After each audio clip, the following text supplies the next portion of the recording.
What's up, everybody? My name is Shannon and I am still waiting for my Satyr, and today we are talking about Anna K, A Love Story by Ginny Lee. So this is a modern retelling of Anna Karenina. I have never read Anna Karenina, but I do know about it because of Gilmore Girls. I know that it is about a lot of family drama. There are a lot of loveless marriages, scandals, affairs, suicides, all kinds of stuff going on around here, but I have never actually read the classic story.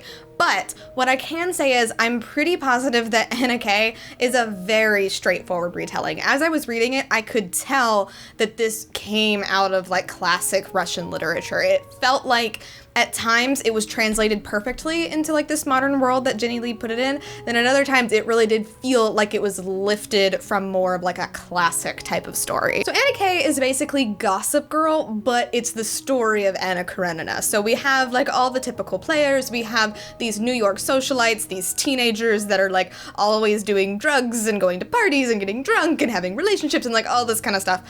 But it's all centered around like these few families. And basically what kicks the story into high gear is that Anna K's brother Steven cheats on his girlfriend. Anna K comes back into town. She's trying to like smooth some things over, but she meets the infamous Count Vronsky, who has slept with everybody. He is the notorious fuckboy. They fall in love. They have an affair. Lots of things happen. It's a lot of drama. I had a lot of fun reading this book. I think that the family drama within it was really interesting. And I also liked how it felt very like Pride, Prejudice, and Zombies, where it was like very straightforward and yet ever so slightly off, which just kind of made it feel like quirky and fun, which was kind of cool. Like I liked that even though these were teenagers and sometimes they would use like teenage language, it still felt like they were in like this period piece, which was really interesting. Like at times I really enjoyed that, and at the beginning of the book I really enjoyed it.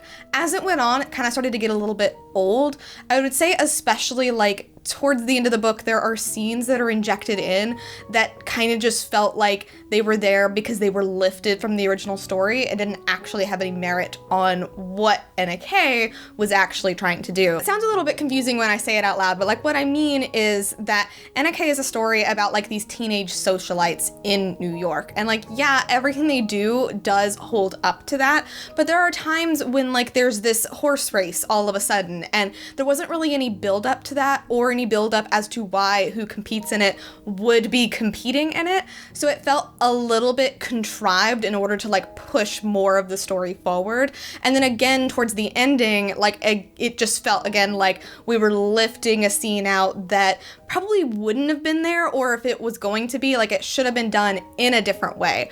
And as the story kept going, like more and more ridiculous over the top dramatic things were happening, and it did kind of break it for me a little bit. I was really into it in the beginning, like I said, but as it was going on, it just kind of started to be a little bit too much. I went back and forth a lot about what I wanted to rate this book, and I settled on giving it a C+ because I think it's really fun. I'm really glad that I read it, and I think I would definitely read it again, but I'm definitely not at the point where I want to read the sequel. There is a sequel to this book, which I was really confused on because I know the ending of Anna Karenina, and I'm like, how do you get a sequel out of the ending of Anna Karenina? But there is going to be a sequel to this book.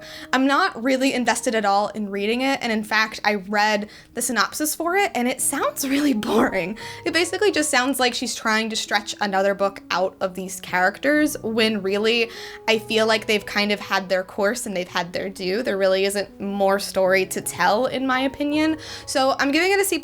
I think it was fun. I wouldn't necessarily recommend it. I think as long as you keep in mind that it's just kind of a fun story and that it's very silly, there's a lot of drama, it's extremely Gossip Girl, like you're gonna have fun with it. I would just say don't like expect anything spectacular. It does kind of make me want to read the original Anna Karenina, but I don't know if I would have nearly as much fun with it, so take that as you will. But anyway, thank you guys so much for watching this video. If you liked it, be sure to hit that like button down below, and don't forget to subscribe so you can talk books with me every week. That is everything I got for today, and I will see you guys next time. Bye!